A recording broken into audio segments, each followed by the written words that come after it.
चुनौती को चुनौती देना ये हिंदुस्तान की फितरत में है। न हम डिगेंगे, न हम थकेंगे, न हम रुकेंगे, न हम झुकेंगे। हम संकल्पों की पूर्ति के लिए 140 करोड़ देशवासियों का भाग्य बदलने के लिए, भाग्य सुनिश्चित करने के लिए, राष्ट्र के सपनों को साकार करने के लिए हम कोई कोर कसर नहीं छोड़ेंगे। हर बदनीयत वालों को हम हमारी नेक नीयत से जीतेंगे, ये मैं विश्वास देता हूं। मेरे प्यारे देशवासियों, समाज की मनोरचना में भी बदलाव कभी कभी बहुत बड़ी चुनौती का कारण बन जाता है। हमारा हर देशवासी भ्रष्टाचार की दिमक से परेशान रहा है। हर स्तर के भ्रष्टाचार ने सामान्य मानवीय का व्यवस्थाओं के प्रति विश्वास तोड़ दिया है। उसको अपनी योग्यता, क्षमता का प्रति अन्याय की जो गुस्सा होता है वो राष्ट्र की प्रगति में नुकसान करता है। और इसलिए हमने व्यापक रूप से भ्रष्टाचार के खिलाफ एक जंग छेड़ा है।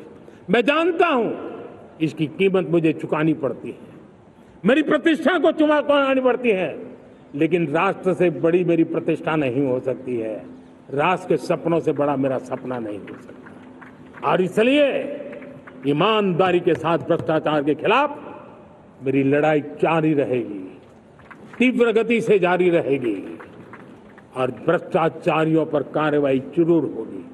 मैं भ्रष्टाचारियों के लिए भय का वातावरण पैदा करना चाहता हूं ताकि देश के सामान्य नागरिक को लूटने की जो परंपरा बनी है उस परंपरा को मुझे रोकना है। लेकिन सबसे बड़ी नई चुनौती आई, भ्रष्टाचारियों से निपटना तो है ही, लेकिन समाज जीवन में उच्च स्तर पर एक जो परिवर्तन आया है वो सबसे बड़ी चुनौती भी है और एक समाज के लिए सबसे बड़ी चिंता भी है। क्या कोई कल्पना कर सकता है कि मेरे ही देश में इतना महान संविधान हमारे पास होने के बावजूद भी कुछ ऐसे लोग निकल रहे हैं जो भ्रष्टाचार का महिमा मंडन कर रहे हैं, खुलेआम भ्रष्टाचार का जय जयकार कर रहे हैं। समाज में इस प्रकार के बीज बोने का जो प्रयास हो रहा है, भ्रष्टाचार का जो महिमा मंडन हो रहा है, भ्रष्टाचारियों की स्वीकार्यता बढ़ाने का जो निरंतर प्रयास चल रहा है, वो स्वस्थ समाज के लिए बहुत बड़ी चुनौती बन गया है, बहुत बड़ी चिंता का विषय बन गया है। भ्रष्टाचारियों के प्रति समाज में दूरी बनाए रखने से ही किसी भी भ्रष्टाचारी को उस रास्ते पर जाने से डर लगेगा। अगर उसका महिमा मंडन होगा तो जो आज भ्रष्टाचार नहीं करता है उसको भी लगता है कि तो समाज में प्रतिष्ठा का रंग बन जाता है, उस रास्ते में जाने में बुरा नहीं है। मेरे प्यारे देशवासियों, बांग्लादेश में जो कुछ भी हुआ है उसको लेकर पड़ोसी देश के नाते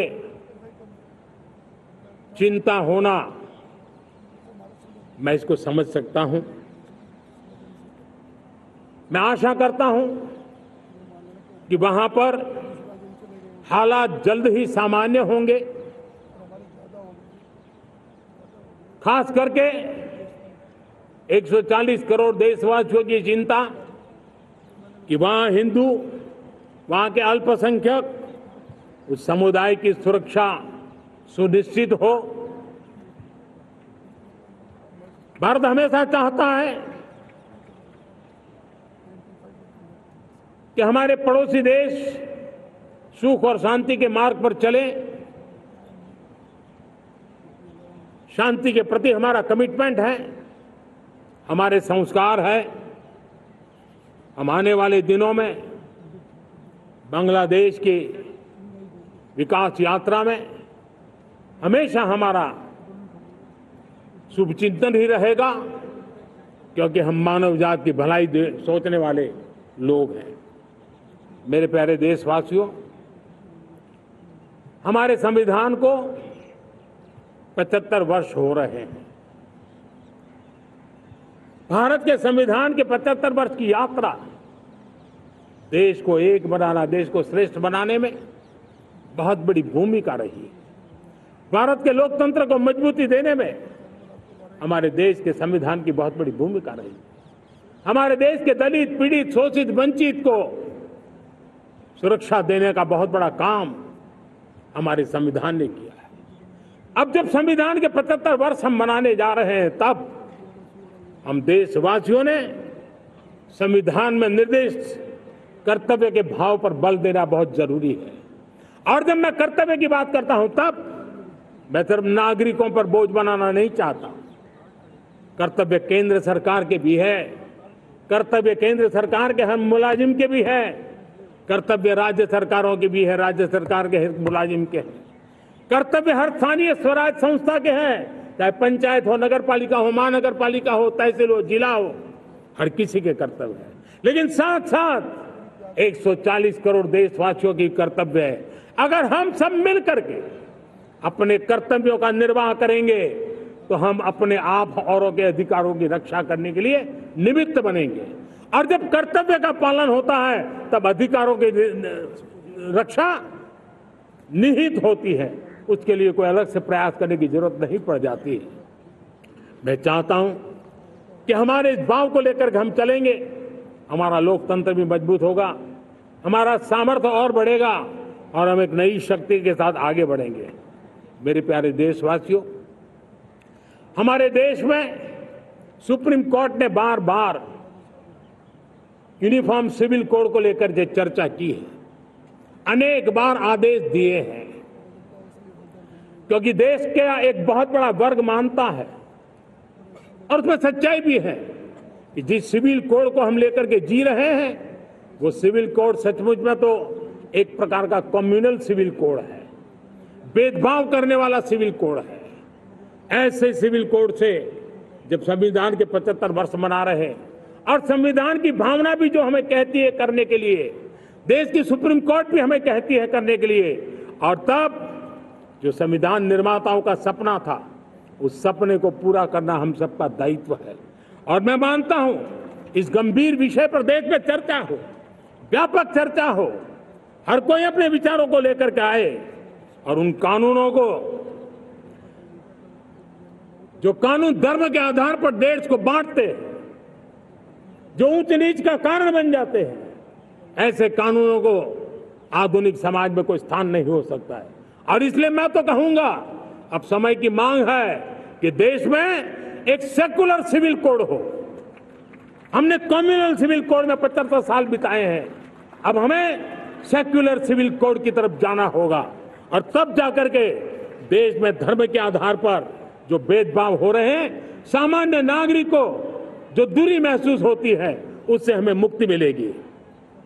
मेरे प्यारे देशवासियों, जब मैं देश में एक चिंता हमेशा कहता हूं, परिवारवाद, जातिवाद भारत के लोकतंत्र को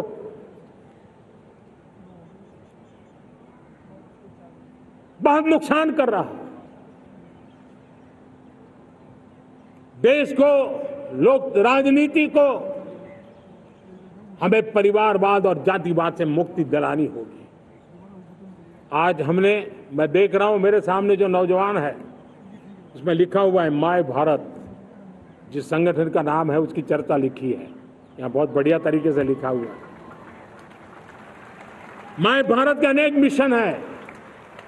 एक मिशन ये भी है कि हम जल्द से जल्द देश में राजनीतिक जीवन में जनप्रतिनिधि के रूप में 1 लाख ऐसे नौजवानों को आगे लाना चाहते हैं। शुरुआत में 1 लाख नौजवानों को आगे लाना चाहते हैं, जिनके परिवार में किसी का भी कोई राजनीतिक बैकग्राउंड न हो, जिसके माता पिता, भाई बहन, चाचा, मामा, मामी कभी भी राजनीति में नहीं रहे, किसी भी पीढ़ी में नहीं रहे, ऐसे होनहार नौजवानों को फ्रेश ब्लड 1 लाख, चाहे वो पंचायत में आए, चाहे नगर पालिका में आए, चाहे जिला परिषदों में आए, चाहे विधानसभा में आए, लोकसभा में आए, 1 लाख नए नौजवान कोई भी प्रकार का पूर्व का राजनीतिक इतिहास उनके परिवार का ना हो। ऐसे फ्रेश लोग राजनीति में आए ताकि जातिवाद से मुक्ति मिले, परिवारवाद से मुक्ति मिले, लोकतंत्र को समृद्धि मिले। और जरूरी नहीं है कि एक दल में जाए, उनको जो पसंद हो उस दल में जाए, उस दल में जाकर के वो जनप्रतिनिधि बन करके आगे आए। देश तय करके चले कि आने वाले दिनों में 1 लाख ऐसे नौजवान जो परिवार राजनीति से दूर दूर का संबंध नहीं है, ऐसे फ्रेश ब्लड आएंगे तो सोच भी नहीं आएगी, सामर्थ्य भी नहीं आएगा, लोकतंत्र समृद्ध होगा। और इसलिए हमें इस दिशा में आगे होना है। और मैं चाहूंगा कि देश ने बार बार चुनाव इस देश की प्रगति में रुकावट बन रहे हैं, गतिरोध पैदा कर रहे हैं। आज कोई भी योजना को चुनाव के साथ जोड़ देना आसान हो गया है, क्योंकि हर 3 महीने 6 महीने कहीं न कहीं चुनाव चल रहा है। कोई भी योजना जाहिर करोगे आप तो मीडिया में देखेंगे, चुनाव आया तो फलाना हो गया, चुनाव आया तो फलाना हो गया। हर काम को चुनाव के रंग से रंग दिया गया है। और इसलिए देश में व्यापक चर्चा हुई है, सभी राजनीतिक दलों ने अपने विचार रखे हैं। एक कमेटी ने बहुत बढ़िया अपना रिपोर्ट तैयार किया है। 1 नेशन 1 इलेक्शन के लिए देश को आगे आना होगा। मैं लाल किले से तिरंगे की साक्षी में देश के राजनीतिक दलों से आग्रह करता हूं, देश के संविधान को समझने वाले लोगों से आग्रह करता हूं कि भारत की प्रगति के लिए, भारत के संसाधनों का सर्वाधिक उपयोग जन सामान्य के लिए हो, उसके लिए 1 नेशन 1 इलेक्शन के सपने को साकार करने के लिए हमें आगे आना चाहिए। मेरे प्यारे देशवासियों, भारत का स्वर्णिम कालखंड है। 2047 विकसित भारत, ये हमारी प्रतीक्षा कर रहा है। बाधाएं, रुकावटें, चुनौतियां, उसको परास्त करके एक दृढ़ संकल्प के साथ ये देश चलने के लिए प्रतिबद्ध है। और साथियों, मैं साफ देख रहा हूं, मेरे विचारों में कोई झिझक नहीं है, मेरे सपनों के सामने कोई पर्दा नहीं है। मैं साफ साफ देख सकता हूं कि यह देश 140 करोड़ देशवासियों के परिश्रम से, हमारे पूर्वजों का खून हमारी रगों में है। अगर वो 40 करोड़ लोग आजादी के सपनों को पूर्ण कर सकते हैं तो 140 करोड़ देशवासी समृद्ध भारत के सपने को साकार कर सकते हैं। 140 करोड़ देशवासी विकसित भारत के सपने को साकार कर सकते हैं।